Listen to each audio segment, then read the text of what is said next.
नमस्कार, स्वागत है आप सभी का डीडी न्यूज के इस खास बुलेटिन एक्सप्रेस 100 में, जहां हम आपके लिए लेकर आते हैं राजनीति, मनोरंजन, देश दुनिया, खेल और व्यापार जगत की सभी बड़ी खबरों को एक्सप्रेस यानी कि फटाफट अंदाज में। आपके साथ मैं हूं संध्या शर्मा। तो देखिए खबरें तेज रफ्तार से। प्रधानमंत्री नरेंद्र मोदी आज राष्ट्रपति के अभिभाषण पर धन्यवाद प्रस्ताव पर लोकसभा में चर्चा का जवाब देंगे। पीएम शाम में चर्चा का जवाब देंगे।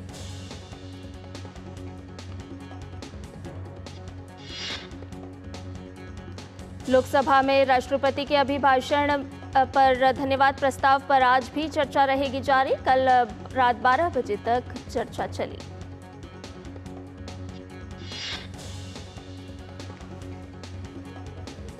राज्यसभा में राष्ट्रपति के अभिभाषण पर धन्यवाद प्रस्ताव पर चर्चा आज भी रहेगी जारी। कल 13 सांसदों ने चर्चा में लिया भाग।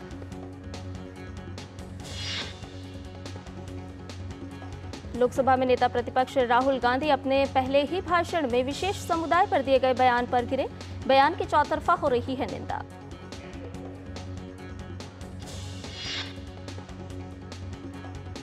नेता प्रतिपक्ष राहुल गांधी ने जब विशेष समुदाय पर विवादित टिप्पणी दी, पीएम मोदी ने लोकसभा में खड़े होकर फौरन आपत्ति जताई और कहा कि ये एक बेहद गंभीर विषय है।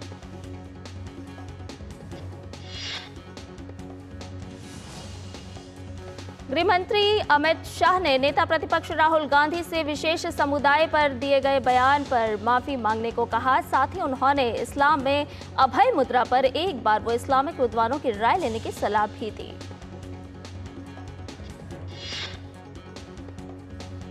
अजमेर शरीफ के गद्दी नशीन हाजी सैयद सलमान चिश्ती ने राहुल गांधी के अभय मुद्रा वाले बयान पर कहा, किसी भी अन्य प्रतीकात्मक मुद्रा को इस्लाम के दर्शन और आस्था से जोड़ना सही बात नहीं।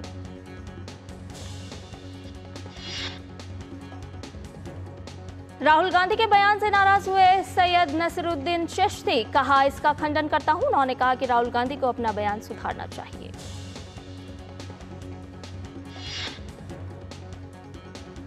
गुरुद्वारा पटना साहिब के अध्यक्ष जगजोत सिंह ने कहा, राहुल गांधी ने सदन के सामने धर्मों को लेकर तथ्य पेश किए। मेरे हिसाब से उन्हें सही जानकारी नहीं है। उन्होंने सदन में अधूरी जानकारी, गलत जानकारी पेश की।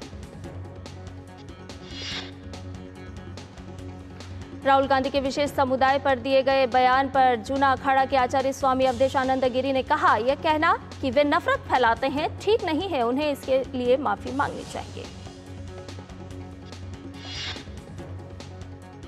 पूर्व कांग्रेस नेता आचार्य प्रमोद कृष्णम ने राहुल गांधी के लोकसभा में अभय मुद्रा और अन्य दिए गए बयान पर कहा, राहुल गांधी को भारतीय संस्कृति की समझ नहीं है।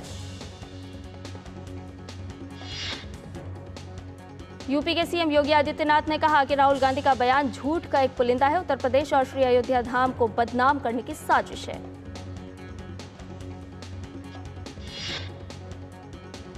सपा प्रमुख अखिलेश यादव ने राहुल गांधी के बयान पर पूछे गए सवाल पर कहा कि यह बयान कुछ भी नहीं, ये भाजपा की रणनीति है।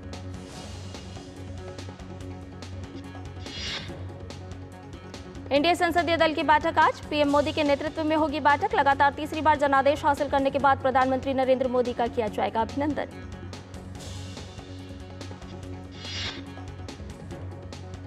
पश्चिम बंगाल के राज्यपाल सीवी आनंद बोस आज चोपड़ा जाकर पीड़ितों से करेंगे मुलाकात। बागडोगरा एयरपोर्ट से हुए रवाना।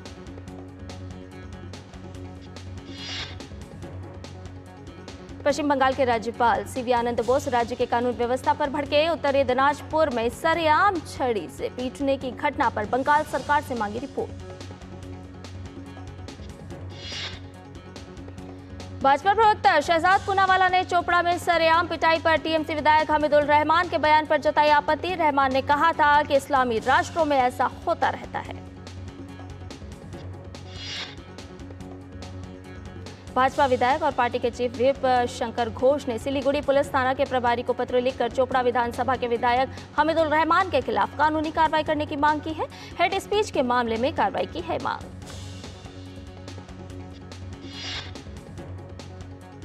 प्रधानमंत्री नरेंद्र मोदी ने शिवसेना के शिंदे गुट के सांसदों के संग की बैठक। मुलाकात के बाद बोले, शिवसेना के साथ गठबंधन समय की कसौटी पर खरी उतरी दोस्ती।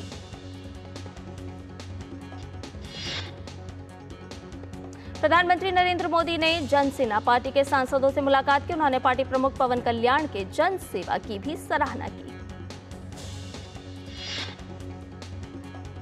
मौसम विभाग ने अगले 2 दिनों के लिए दिल्ली में बारिश का ऑरेंज अलर्ट जारी किया है, जबकि बारिश की भविष्यवाणी के बावजूद सोमवार को राजधानी में बारिश नहीं हुई। मौसम विभाग ने असम व उत्तराखंड में भारी बारिश को लेकर रेड अलर्ट जारी किया है, जबकि हिमाचल, हरियाणा, यूपी समेत 14 राज्यों के लिए बारिश का ऑरेंज अलर्ट जारी है।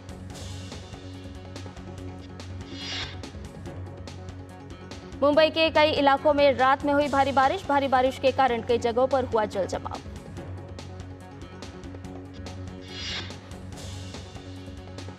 गुजरात में भारी बारिश के कारण जनजीवन प्रभावित। बारिश के बाद जूनागढ़ के 3 राष्ट्रीय राजमार्ग किए गए बंद। मौसम विभाग ने कच्छ में जताई भारी बारिश की आशंका।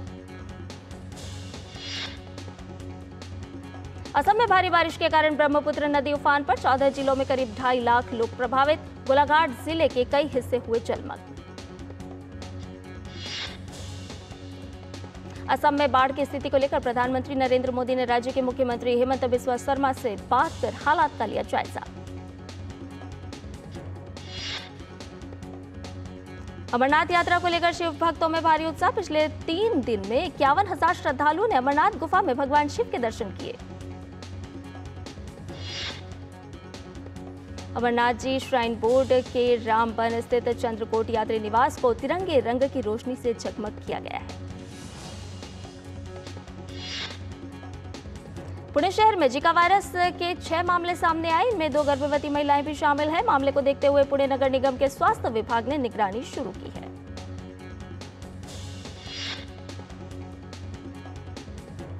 आईएएस अमित किशोर रक्षा मंत्री राजनाथ सिंह के निजी सचिव नियुक्त। यूपी कैडर के हैं आईएएस अधिकारी।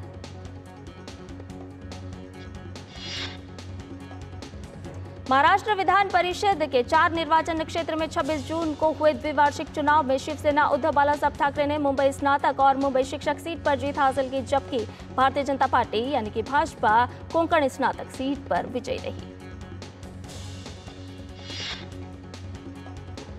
राजस्थान में आज से विधानसभा सत्र शुरू होगा। भजनलाल सरकार इसमें अपना पूर्ण बजट पेश करेगी। इसके साथ ही इसी सत्र में कई महत्वपूर्ण बिलों को भी सरकार सदन के पटल पर रखेगी।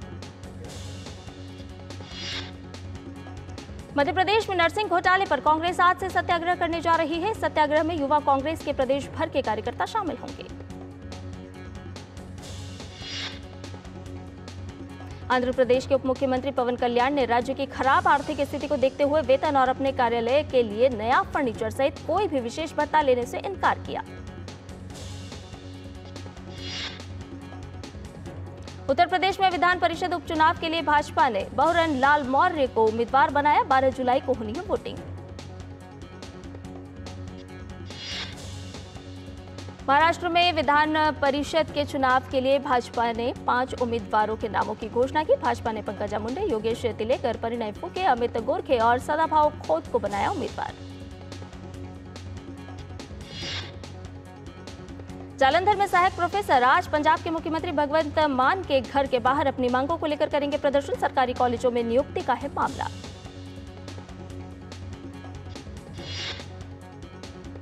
अगले साल से लागू होगा रेलवे का नया टाइम टेबल। रेलवे ने मौजूदा ट्रेन समय सारणी को 31 दिसंबर 2024 तक बढ़ाया। रेलवे बोर्ड ने 17 जोन के महाप्रबंधकों को जारी किया सर्कुलर। मानहानि मामले में कांग्रेस नेता राहुल गांधी को सुल्तानपुर की एमपी एमएलए कोर्ट में आज होना है पेश। अमित शाह पर टिप्पणी से जुड़ा है मामला।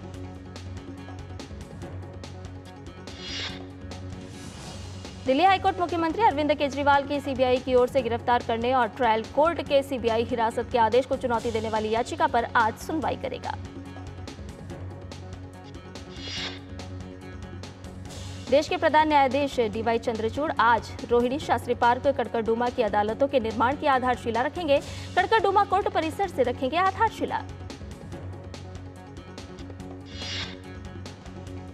गाजीपुर के सांसद अफजाल अंसारी की आपराधिक अपील पर इलाहाबाद हाईकोर्ट में सुनवाई आज। अंसारी ने गाजीपुर की एक अदालत द्वारा गैंगस्टर कानून के तहत एक मामले में सुनवाई गई सजा को चुनौती दी है।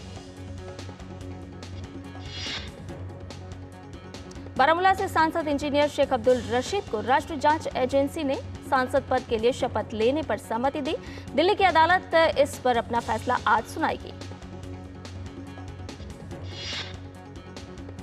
मानहानि मामले में तृणमूल के नेता साकेत गोखले भरेंगे 50 लाख रुपए का हर्जाना। दिल्ली हाईकोर्ट ने पूर्व राजनयिक लक्ष्मीपुरी के मामले में दिया आदेश। इलाहाबाद हाईकोर्ट की धर्मांतरण पर गंभीर टिप्पणी। धार्मिक सभाओं में धर्मांतरण की अनुमति जारी रही तो एक दिन भारत की बहुसंख्यक आबादी अल्पसंख्यक हो जाएगी। कोर्ट ने कहा, धर्मांतरण कराने वाले धार्मिक सभाओं पर तत्काल रोक लगे।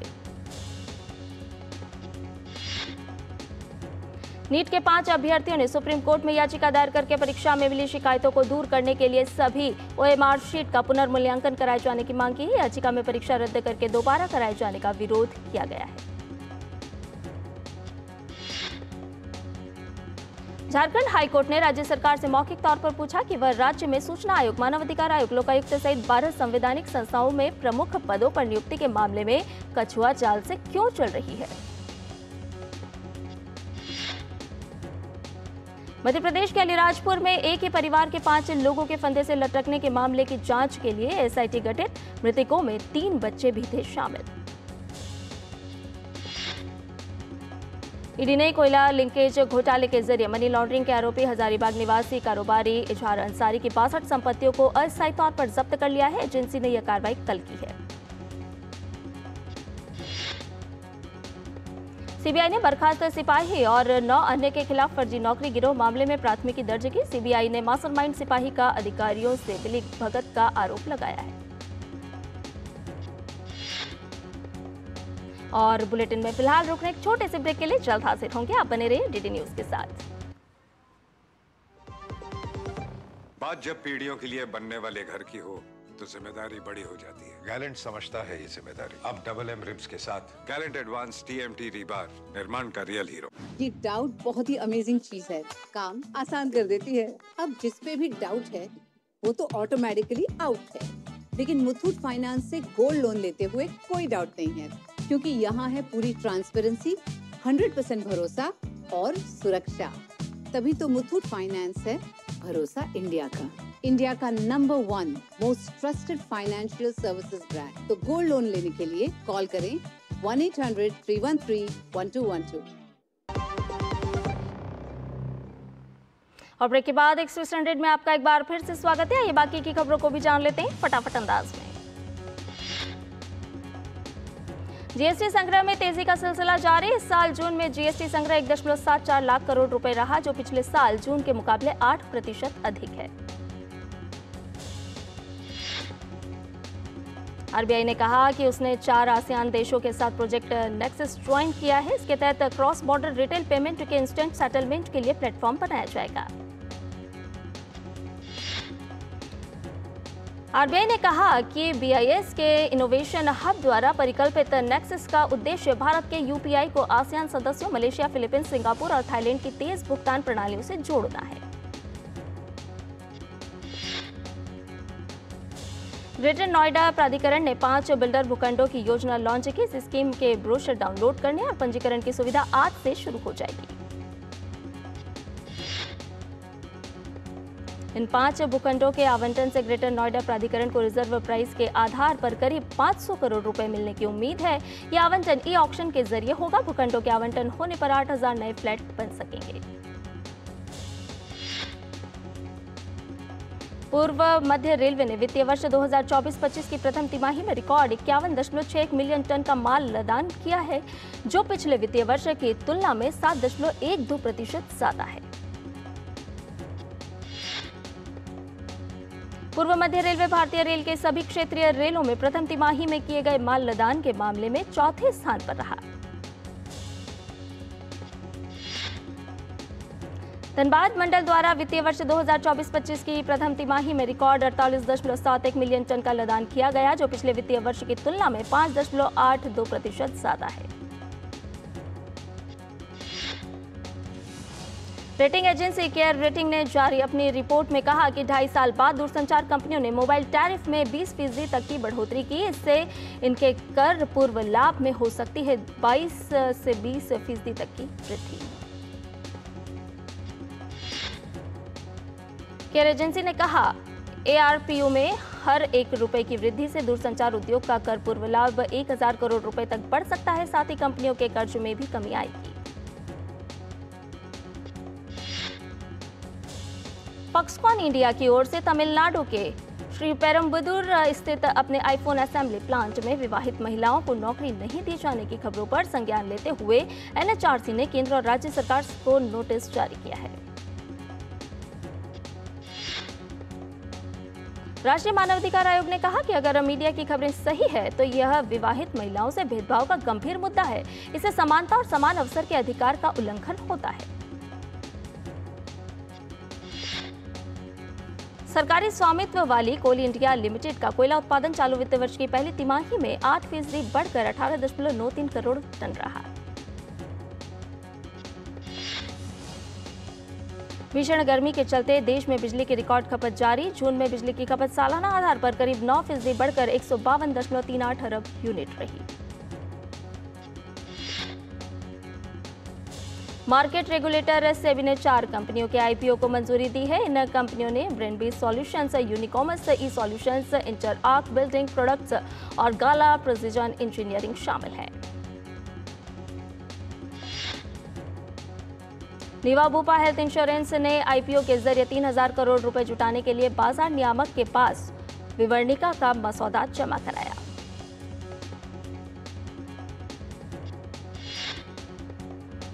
आईपीओ के तहत नीवा बुपा हेल्थ इंश्योरेंस को 10 रुपए वाले 800 करोड़ रुपए के नए शेयर जारी किए जाएंगे, जबकि प्रवर्तक और शेयरधारक 2200 करोड़ रुपए के शेयरों की बिक्री ओएफएस के जरिए कर सकेंगे। वैश्विक निवेश फर्म केकेआर का कहना है कि वह केरल की multi speciality hospital chain baby memorial hospital में 2000 करोड़ रुपए में नियंत्रक हिस्सेदारी खरीद रही है। इजरायल के प्रधानमंत्री बेंजामिन नेतन्याहू ने कहा है कि वो गजा पट्टी में हमास को खत्म करने के अंतिम चरण में पहुंच गए हैं।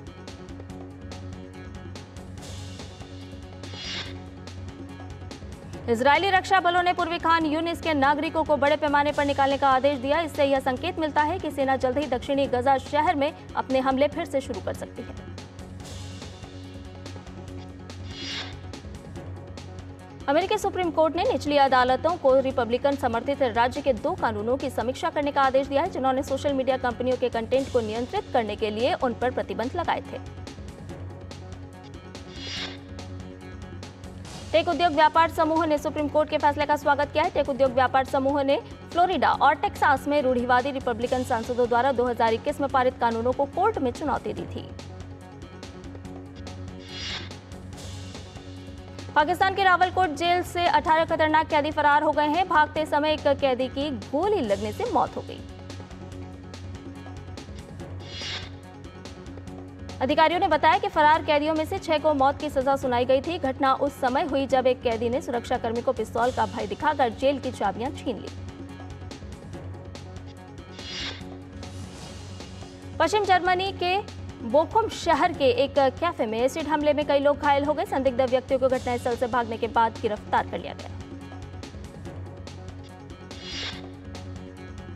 पुलिस ने अमेरिकी समाचार चैनल को बताया कि ऑपरेशन के दौरान तरल पदार्थ के संपर्क में आने से 4 पुलिस अधिकारियों और 2 अग्निशमन कर्मी भी घायल हो गए हैं। दक्षिणी अमेरिका के पेरू की पूर्व राष्ट्रपति पद की उम्मीदवार कोइको फुजिमोरी अदालत में पहुंची। उन पर आरोप है कि उन्होंने ब्राजील की एक निर्माण कंपनी और स्थानीय फर्मों से अवैध धन प्राप्त किया है। अभियोजकों के अनुसार पूर्व राष्ट्रपति अल्बर्टो फुजिमोरी की बेटी राजनीतिज्ञ पर मनी लॉन्ड्रिंग और एक आपराधिक संगठन का नेतृत्व करने का आरोप है, जिसने उनके 2011 और 2016 के चुनावी अभियानों के लिए योगदान प्राप्त किया था। दक्षिण कोरिया के सियोल में एक कार ने ट्रैफिक सिग्नल पर इंतजार कर रहे पैदल यात्रियों को टक्कर मार दी। इस हादसे में 9 लोगों की मौत हो गई और कम से कम 4 लोग घायल हो गए। जुगमुबू फायर स्टेशन की अग्नि सुरक्षा प्रमुख के मुताबिक इस हादसे में 13 लोगों को चोट आई है। बताया गया है कि आपातकालीन एजेंसी प्रमुख को पीड़ितों की सहायता के लिए सर्वोत्तम प्रयास करने के आदेश दिए गए हैं।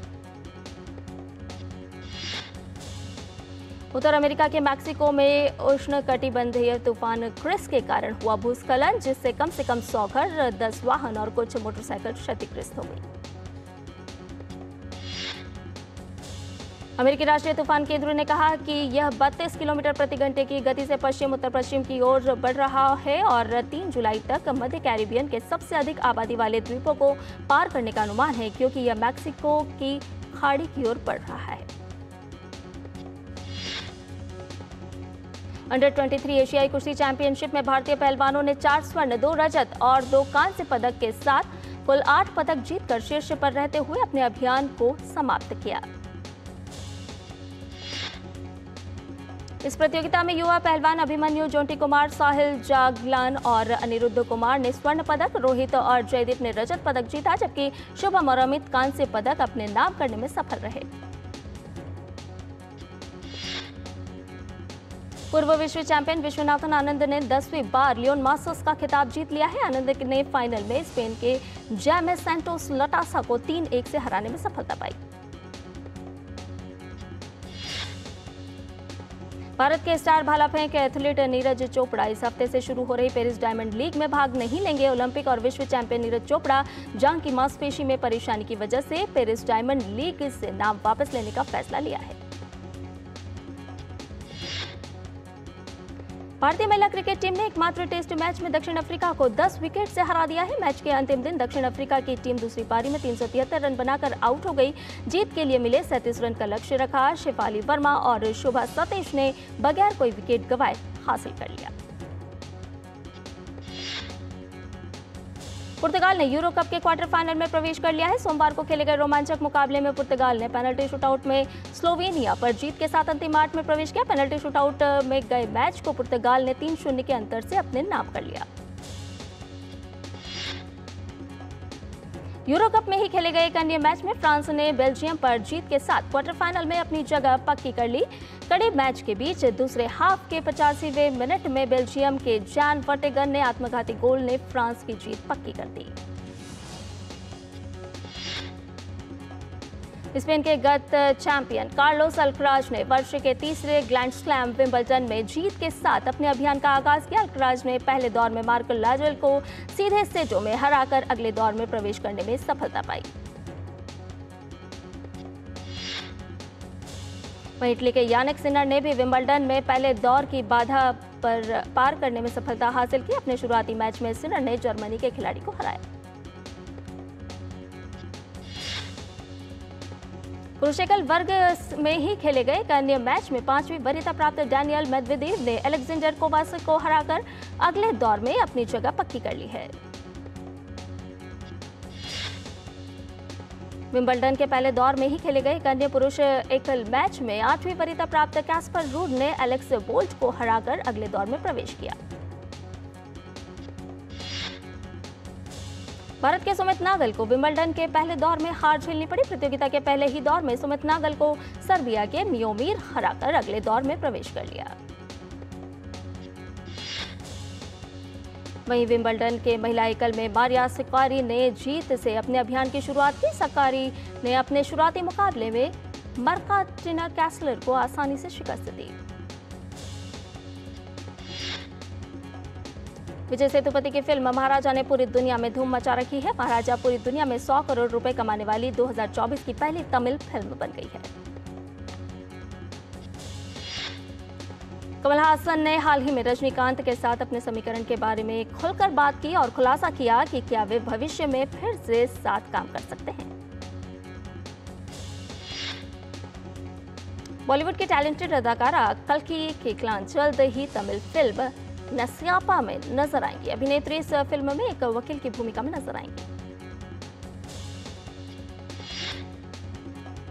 अनुराग बसु ने हाल ही में खुलासा किया है कि उन्हें राजकुमार हिरानी से क्यों जलन होती है। वहीं राजकुमार हिरानी की तारीफ करते हुए अनुराग बसु ने कहा कि निर्देशक के रूप में डंकी के डायरेक्टर ने बड़े पैमाने पर हिट और जबरदस्त फिल्में भी दी हैं। बिग बॉस OTT 3 के नए एपिसोड में चंद्रिका दीक्षित ने अपनी पर्सनल लाइफ को लेकर खुलकर बात की। वहीं बिग बॉस के घर के अंदर रणवीर शौरी और मुनीषा खटवानी के सामने बड़ा पाव गर्ल के अपने दर्द भरे बचपन के बारे में खुलासा किया।